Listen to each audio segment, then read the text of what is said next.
Hello and welcome to this episode of Success Synergy Show. And I have a phenomenal guest with me today. He is David Walsh. I think everybody knows him, and he is known as Mr. YouTube. He goes by this alias, and he is a certified YouTube strategist. And I'm so honored to have you here, David. Welcome to the show. Thank you very Please much, Neena. Please disregard if you feel that I'm a little nervous. Actually, I'm a lot nervous because, after all, I'm sitting with David Walsh. So my heart is skipping a beat every now and then. If I make a mistake, it's all right. After all, I'm sitting with David Walsh. So, thank you so much for accepting my invitation to be here, David. It's just a phenomenal honor for No, us the honor to is have. mine, Neena. The honor is mine. Thank you so much. Thank you so much. David, I know you have said this a number of times on your videos, and a little bit of reassurance once more is definitely going to be very, very helpful. Is it the right time, 2020, that as we are in this pandemic and everything, is this the correct time to start a new YouTube channel?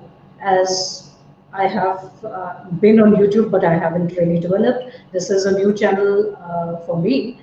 So tell me, personalized reassurance, is this the correct time? I know your answer, but definitely, Of please go course ahead. it is. And it's not just, I'm not saying it is because I'm a YouTube guy and everybody should be on YouTube. That Right. isn't necessarily the case, but it is. If you're a business today and you have a solution that will actually help people, now more than ever is the time to start growing your YouTube channel. We have seen, because of COVID-19 and because of countries going into lockdown, more and more people have been going to YouTube looking for solutions to problems that they have. They're looking to educate themselves, to better themselves, and traffic has just gone through the roof when it comes to people wanting to educate themselves and upskill themselves. So if you've got a solution for people right now, you need to be on YouTube. Oh, fantastic. That is really very reassuring. And since the time that I have started these live streams, that was in April, my subscriber base and everything is growing. So I am, of course, following you every time. But it when you see the results, it actually makes a bit of difference. So although it is still, numbers are very low, but not going by the numbers, by going by the fact that we are creating good content is very not just reassuring. I know it's a long-term dream, but it's going on well. So thank you so much for always being so encouraging, so supportive. It's really wonderful. You're very welcome, Neena. You're very welcome. Thank you so much.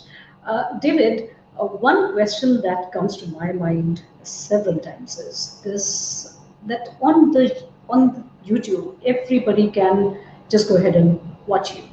So how does one position themselves as we do on other social media platforms? It's relatively easy over there, I feel so. I have been mostly active on LinkedIn. I've not Yep. really developed my presence on other social media platforms, but it is very easy to position your brand, position yourself, and come out with a projected image on LinkedIn and perhaps on other social media platforms. But YouTube is a little scattered because you can't really reach out to somebody. You can't, unless you're commenting on somebody's video or watching somebody's video or sharing it.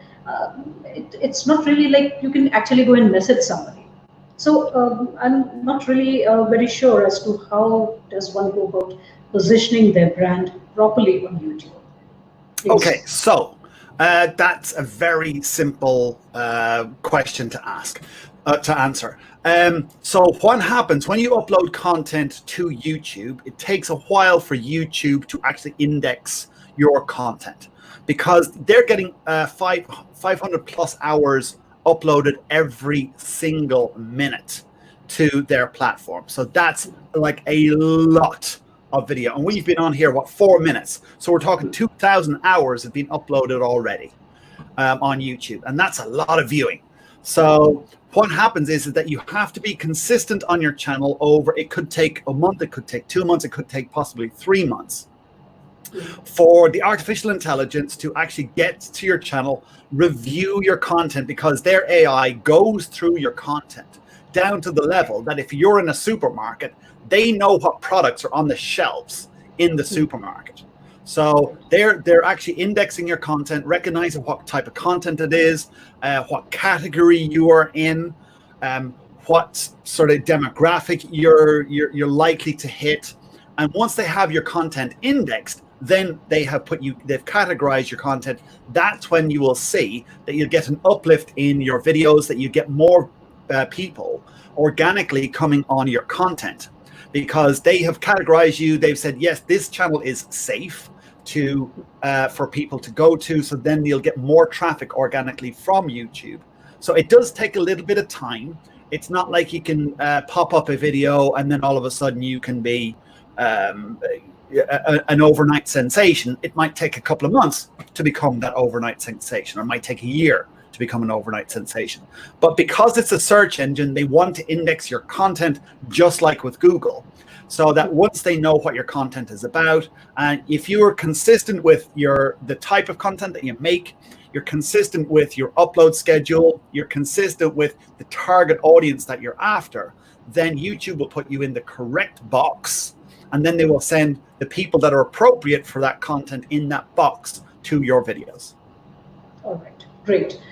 Is there a time also on which, like consistency with the content, I understood. But see, I am doing these live streams mostly as of now. I have to start doing my own personal videos also, Yeah. which I will start doing in a few days' time. With the live streams, I have to schedule as per my guests' schedule also. So how do I go about managing that? Is there a specific time slot, a particular day, or just saying that maybe once in a week or twice in a week is fine? How does the algorithm really check it out? The consistency. Yeah, so with your consistency, when we get clients, the first thing they ask, well, when should I upload? The thing is, there isn't that many niches that have are predominantly going to be on weekends. If you're after kids or if you're after families and stuff, then the weekends is probably going to be a better place. But if you're a business, there are very few niches that have 1 o'clock on a Wednesday, you're going to get 80% of your audience. That's not going to happen. So what we say is just pick a day that suits you. We can either go 10 a.m. in the morning, or maybe 2 p.m. in the afternoon, or say 7 in the evening. 7 in the evening, if you're attracting people who go to work, say you've got an investment program, then 7 p.m. in the evening is a good time, because they're coming home from work, they're commuting home, maybe they're on a public transport, or they've got home, so they can sit down with their phone, if I could find it here, so they can sit down with their phone, open up your videos and start watching. So it depends on your audience. Again, we had another client who had an investment TV style program, and he went out on a 1 p.m. on Tuesdays. And again, you can condition your audience to expect you whenever. Like TV has their schedule, like prime time is 8 to 10 p.m. or 7 to 9. And so they know that those 2 hours are the prime time for viewers on whatever day of the week it is. Like Saturday night, Friday night, those were sort of the prime slots during the week. And if you got bumped down from a Friday to a Tuesday, that meant that your content, your video, your TV program wasn't as good. So you can condition your audience to expect your videos as and when. Like when I started, like I said, 2 p.m. on a Tuesday is probably when I'd have the video edited and I uploaded. And that's what, if I'm looking at my metrics now, 2 p.m. any day of the week is when my audience is on there. So I've conditioned my audience over time to expect my content around 2 p.m. on a Tuesday, and that's when they show up. All right. Okay. Now, next question that immediately comes to my mind is that we are in different time zones, all of us. Now, how do we coordinate all of that? Because I wish to work with an international audience. I have always been working with an international audience. So how does that get coordinated? Because it's pretty confusing sometimes. Somebody is joining from some time zone, someone else is joining from Yeah, another time zone. So how does that work? great question. So which time zone is your target audience is the question. Like for me, 2 p.m. was quite good because it's UK, like for people in the UK, they're still up or whatever, they're up and at 'em. So like by 5 o'clock, if they're finished work, or if they're kids by 4 o'clock when they're in from school, they can log onto my channel and they'll see it. People in the US, which is also my target audience, they're getting out of bed. It is like 9 a.m. Eastern, or it's 7 or 6 a.m. Pacific time in the US. So it's a great Yes. time because they're getting up and in a few hours, they'll wake up, see my videos on there, and they'll watch it. So whichever country is your main target audience, you can schedule your content for their time, which will help considerably. All right. Okay. That makes a lot of sense. That's interesting to know. Uh, Now, tell me, there are a lot of videos which I see many times. They are super good. They look Yep. like films, they look like movies, absolutely with animation and I mean AR, VR, and all of that. Uh, is it really necessary to go in after all those things? Because it's difficult. It's difficult for solopreneurs like myself to actually incorporate all of those things into a video, because then Yep. I'll be editing forever and I would probably lose interest after a little while. I'm not a technical person. I can only use technology Yep. for the best part, and I just want to continue creating good content. That's the only thing I know. I've always been doing that only. Earlier it Yep. was text related mostly. Now it is video is fascinating, very fascinating to me. So I can't spend hours and hours on editing and putting all those graphics and effects. Yep. So how does that work? So just keep it simple. Like at the end of the day, you just got to keep it simple. Like one of the probably biggest known business people on YouTube or on social in general is Gary Vaynerchuk. Like if you look at when he started back in 2009, I think it was, or 13, to whatever it was, he like his stuff was basic. It was just like, I'm sitting at a table with a couple of bottles of wine and a couple of glasses, and I'm speaking direct to camera. Nothing fancy, nothing. And he did everything wrong. He made a load of, well, he batch created his video. So he sat down, load of wine, and then just made like 10 videos. But what he did is he uploaded them all at once. And then he did the same the next week and uploaded all of them at once. But there's nothing fancy schmancy about them whatsoever. Now, today's a different story, but you don't have to have all those fancy graphics like you're saying. Your content needs to be top world class.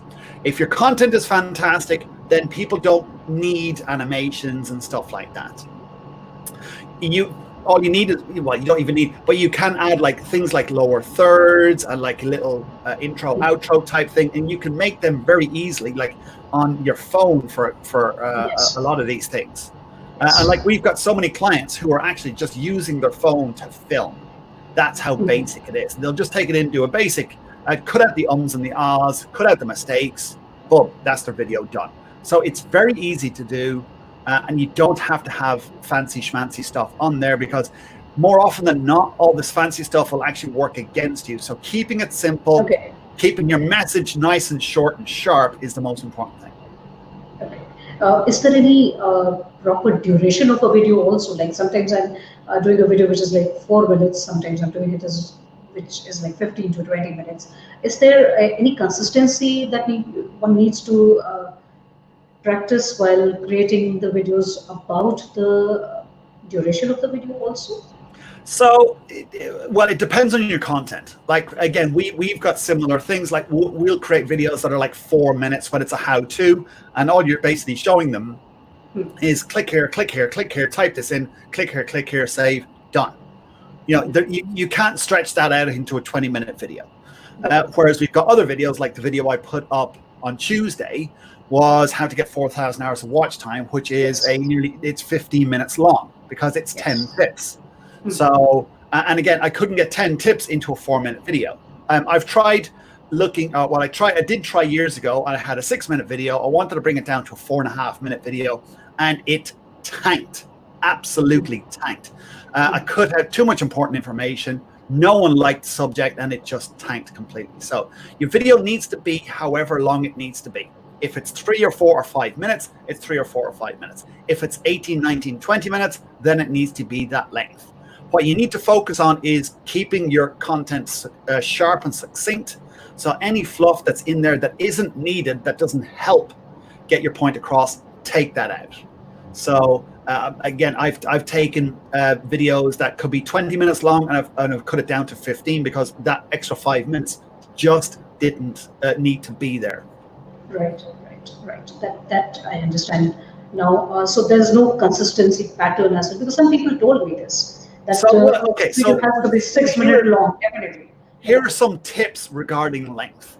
If you can get your content to 10 minutes or above, that will help you considerably. Because once you get monetization on your channel, that means YouTube are putting ads on your videos. You could put multiple ads on your videos. So YouTube can basically sell more ads on your video. So that means they make more money, you make more money. So having a 10-minute or more video is advantageous to your channel, because YouTube will promote you once you've got monetization, because they're making money. So that is, when it comes to length, if you can create content that's 10 minutes or more, then you definitely need to look at that, because it will definitely help you. All right. Okay. Now, see, I am more comfortable with longish content. I'm somehow that's how I am. Yeah. So this really helps me quite a lot. If it can be kept simple, without animations, not any frills attached, then 10 minutes is no big deal. Absolutely. It's all about the message. It's all about the message at the end of the day. Right. Okay. David, one more question. I know last time when you had met me briefly, when we got to know each other, when you agreed to be on the show, we did a short meeting, and you had told me a few things. I have implemented most of it, and it was like my channel was shaken up right from the foundation. Yeah. Right from the beginning, it was all wrong. So I've just changed all those things, and I put them in order as far as I'm concerned. Yeah. I would be very happy if you can just take a quick look, if you wish to. That would be wonderful. But other than that, one more thing that I wish to ask you is about monetization. I've seen on several of your videos people commenting, and also on live chat, that they have actually attained all those parameters of 1,000 subscribers and 4,000 watch hours, and still YouTube has not really accepted their request. So what may be the basic important reasons for that, the non-negotiable parameters which really these people may have crossed? I'm nowhere close to it, but it would be good to know right in the beginning, rather than making all those mistakes and learning from them. So what would be the main reasons? Yeah, so like YouTube have, they've got their monetization policy available for everyone to see it. It's no secret. So they will list the types of videos that they like. They will also list the videos that they don't look favorably on. So the thing is that you have to have sort of family safe content. That swearing and stuff is to a minimum. There's no violence, or if you have stuff like that, then it's acting as opposed to people actually be beaten up. So if you've got like makeup videos, or you've got gaming videos, your standard entertainment style stuff, or how-to content, then that's very safe, and YouTube look favorably on that, especially the how-to space, because how-to videos have grown 70% year on year on YouTube, and it's one of these areas that YouTube has taken notice of. And they're working more and more with how-to content creators over the next couple of years. Because for them, as you know, it's all about selling ads on their platform. So if they have safe content, and how-to content is pretty safe, then they can sell more ads. They can get big companies, big corporations to spend like literally hundreds of millions of dollars on 12 months ad campaign.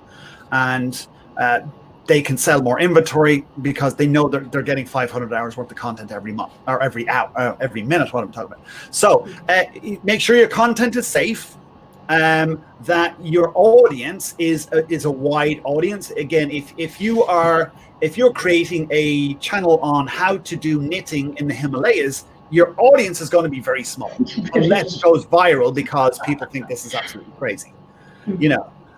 So if you can appeal to a wide market, especially in like the major countries like Australia, US, UK, Canada, that type of thing, or again, like if you can do mass, if you appeal to like T-Series do in India, where you can get 100 million subscribers on your YouTube channel in a matter of like a couple of months. It's all about building your audience. So if you can appeal to a lot of people with great content that's safe, then chances are you'll get monetized.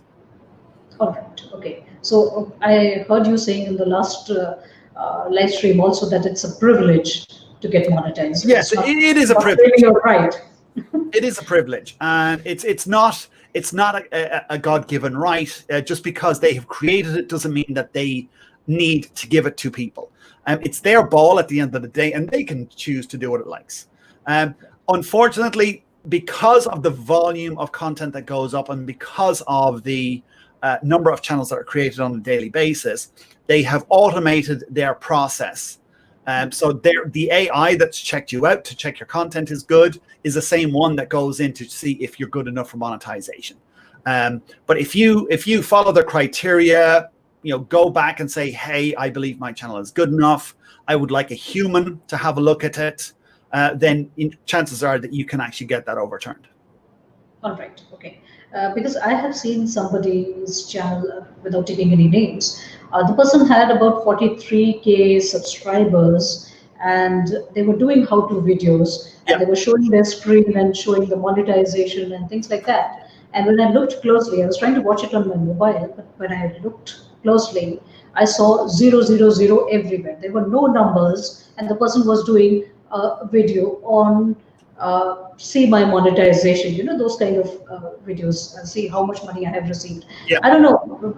I mean, that kind of content is really something quite flabbergasting for a person like me, because I do get overwhelmed when it seems as if it's a new thing that I'm attempting.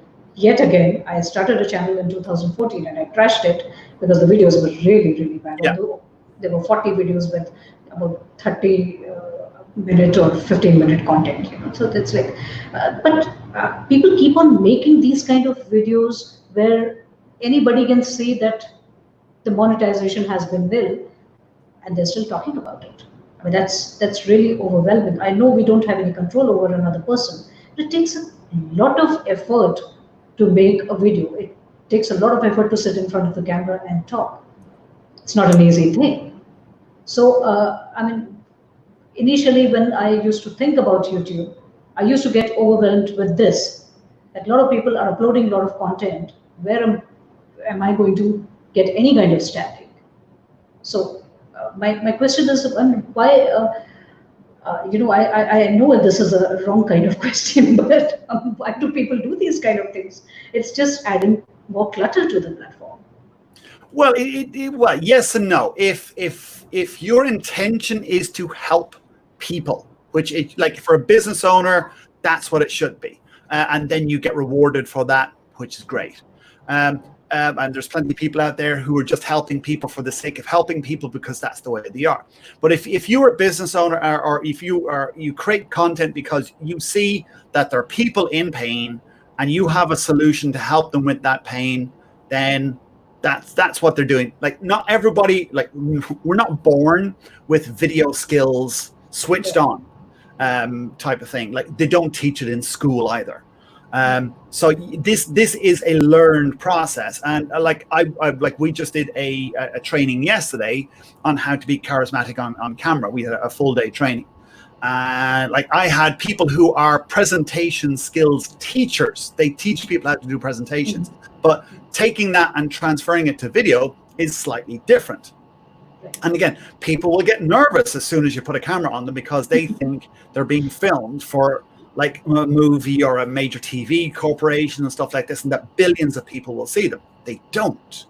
And all of these things pop up, like you said. You're nervous. There's a little bit of anticipation for today, and again, it's those little niggling thoughts that are in the back of your mind. Oh, maybe it could mess up. Maybe it might not go so well. And again, people are thinking the same on video, so they come across as nervous instead of thinking, I have a message. I have a solution to a problem for you, and I don't really care about how I feel. It's actually all about you. And once you change that mind shift and transfer the focus on to the end person that you're aiming to help, that's when all of these inhibitions go away. Because if you had a close friend or a family member that you love dearly who needed the information you had in your head, you wouldn't be worried about, well, are they going to like me? Will it come across okay? You're going, you do this, you do this, you do this, you do this, you do this. Now go away, do this. And in fact, I'll help you do that. Let's go and do it right now. It's not about you, it's about them.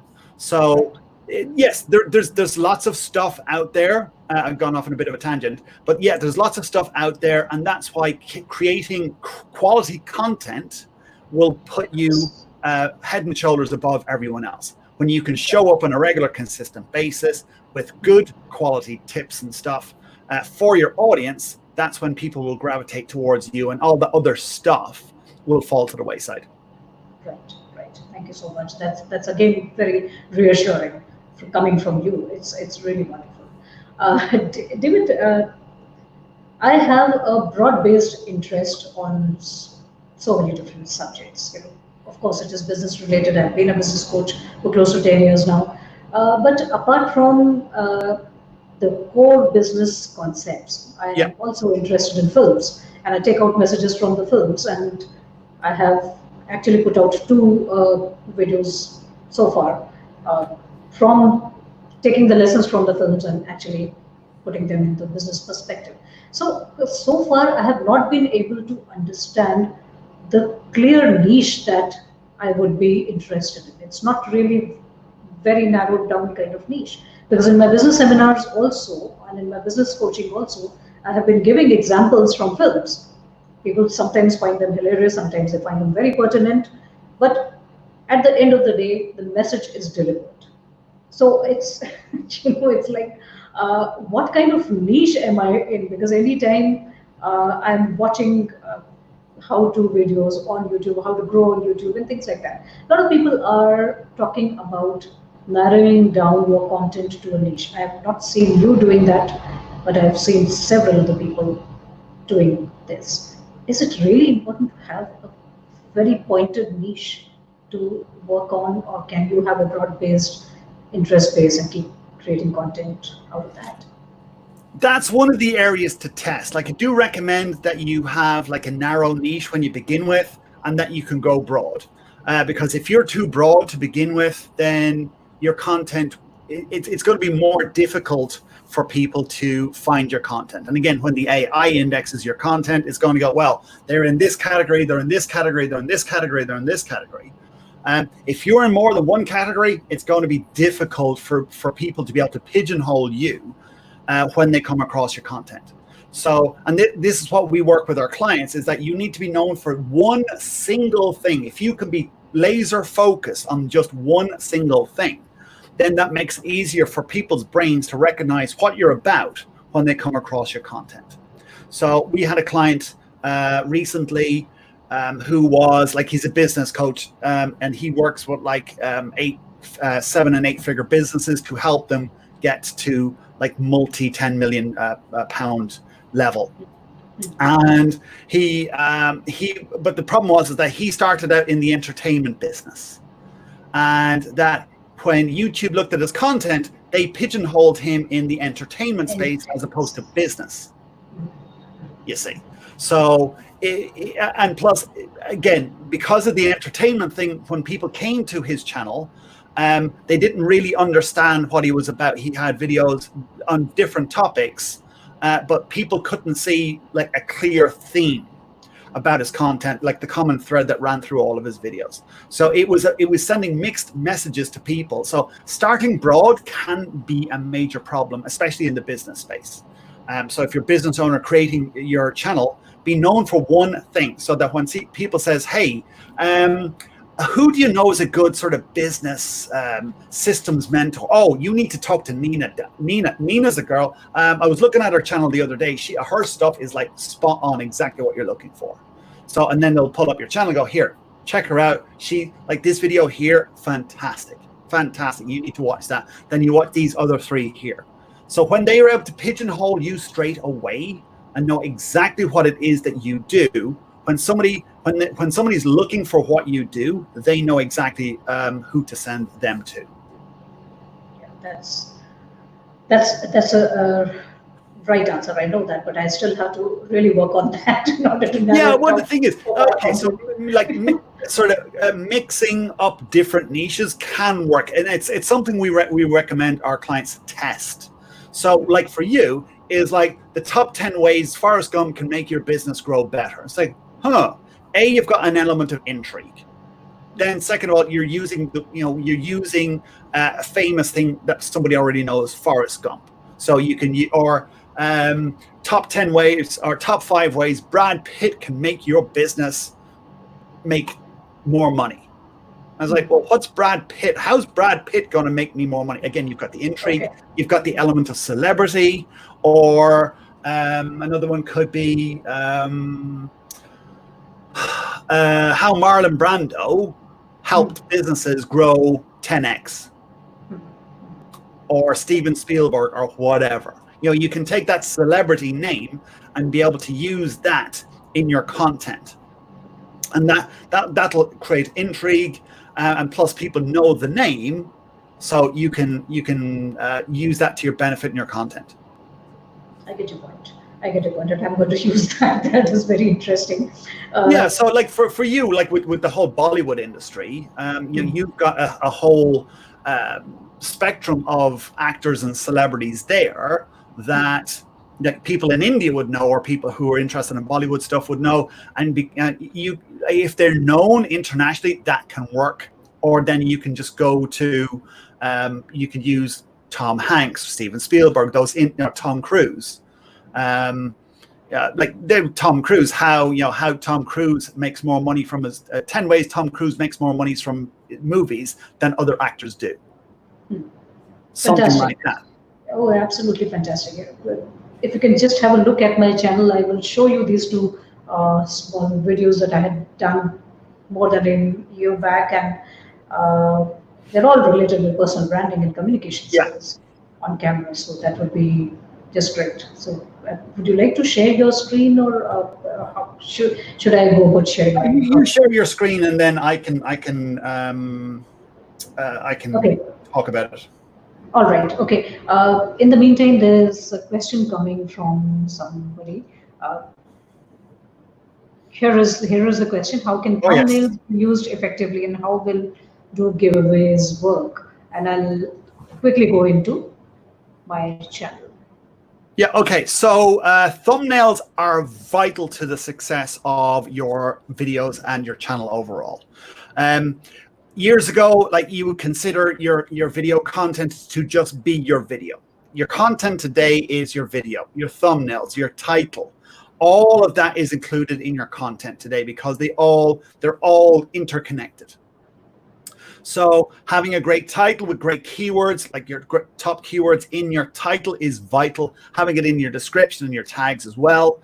And then having a clickable, highly clickable, or thumb-stopping thumbnail, as we call it, so that when people are on their phone and they're swiping through your content, go swipe, swipe, swipe, swipe, swipe, that they go, oh, that's an interesting thumbnail, and their thumb stops on your video, and then they click on it. So thumbnails are vital.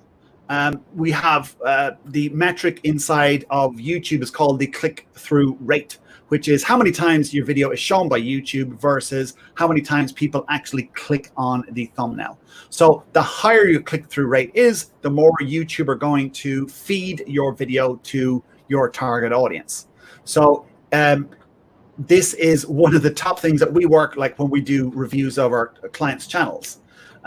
this is what we look at on a weekly basis to make sure that they're consistently high.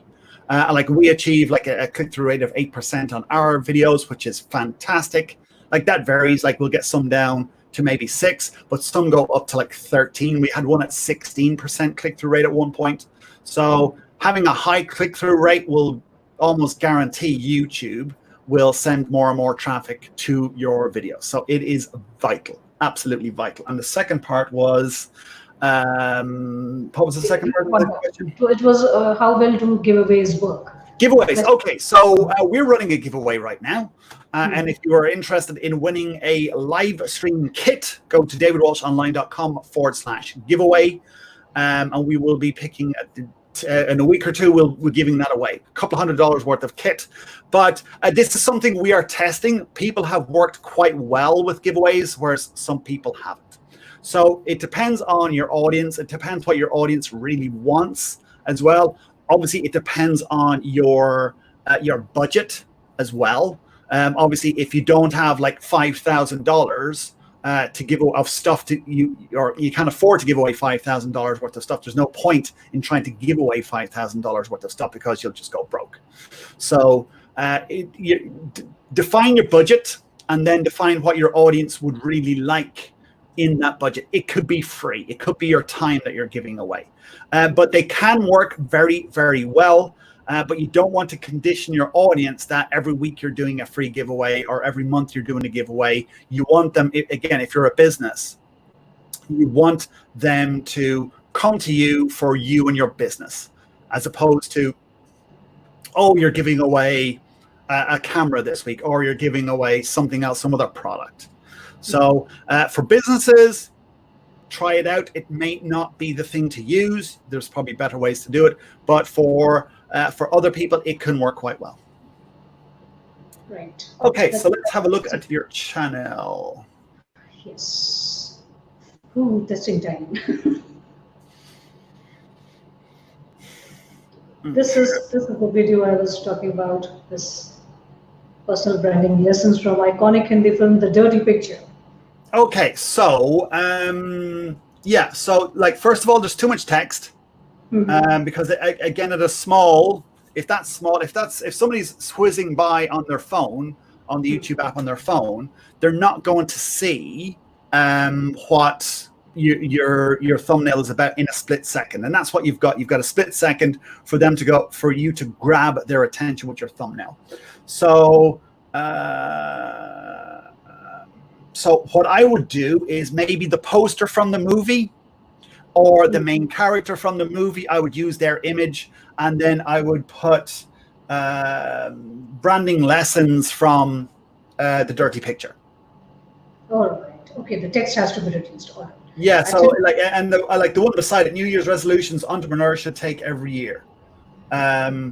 That again, there's like a lot of text on all of these thumbnails. I would reduce the text down to a minimum. Like, because some of them are just complete text.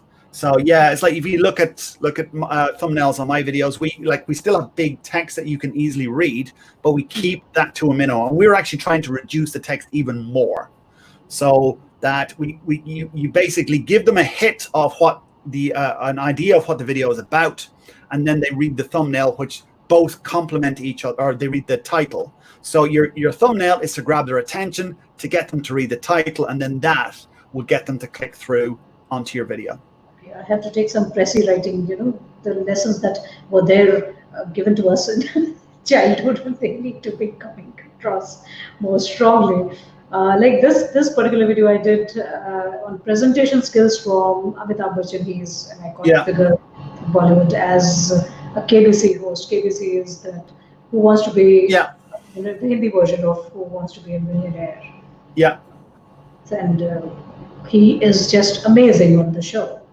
So so you could like that's simple. Like you can cut that down to Amitabh Bachchan presentation skill lesson or skills, top skills. Okay. So basically, the text has to be reduced definitely. I would definitely, it's like, how can you say 10 words in 3 or 4 tops? Okay. And David, apart from this, anything else that comes to your attention immediately as you go through my channel as such? Yeah, so like the things you're doing well is you have bright thumbnails. They work, like they stand out, like bright colors stand out. We typically will put the picture on the right of the thumbnail because you'll see that there's a time code on the bottom right. So if you have text there, like you'll see that one that is second from the right there, the orange one, me giving keynote address. You have the time code is over the word on the bottom. So that's why we will put the image on the right-hand side, because then that time code doesn't cover any text that might be vital to grab the attention of the viewer. Now, this isn't a set in stone thing, but this is what we do. We've just found that the image on the right and the text on the left works a lot better, and that's why we consistently get like an 8% click-through rate on our videos. Okay, great. So again, back to Canva for me. Sitting down and again changing all the thumbnails, that would be wonderful. Yeah, so again, it's like you've got like good images, like your face is quite big on them, which is good. You want a nice close-up picture. Your eyes showing on the video, nice smiling face, an inviting face, friendly face, always works very well. And these are the things that are set in stone that they've, like a friend of mine, like their client spent millions on driving traffic to their videos and split testing thumbnails. And they spent literally millions of dollars finding out which thumbnails work better. And they found that eyes looking directly at the camera work best. A nice close-up shot of the image, whether it's a cartoon image or whether it's a photograph, work quite well too on there. So yeah, you've got those elements on there, and that works quite well. All I would say is if you can reduce the text on there, then that will work a lot better. And you've got how to build your brand on Instagram with Chris. Yeah, I would use a brighter color on the text on that one. That would be my only critique on that one. Like yellow on a brown, it's not great. You want a more standout color on there. So it could be white. It could be like a bright blue or something like that. Whatever. Look at the color charts and look at what the complementary color is. But sometimes the white text can work very well. Okay, great. And regarding analytics and all those things, I think you already have said so many things on your videos. It's just I will not try to go into all those things. I'm still learning about all of that stuff, and it's interesting. It's interesting to just keep on learning and growing more with the whole thing. So I'm not going to ask you questions regarding this. But you said that one of your clients, spent a lot on marketing and driving traffic to their YouTube videos. Yeah. How is that relevant to a small business owner? Because marketing dollar is something which is very difficult to spare, and we also know that on the social media, there's a lot of wastage of the marketing dollar that is spent, meaning the results don't come that easily as it is predicted by the digital marketing agencies. I've myself utilized the services of a digital marketing agency, and it's been really a bad experience. I can't go and do that again. So how do you suggest a solopreneur or a new person in the field work with driving traffic to their videos? What is the best?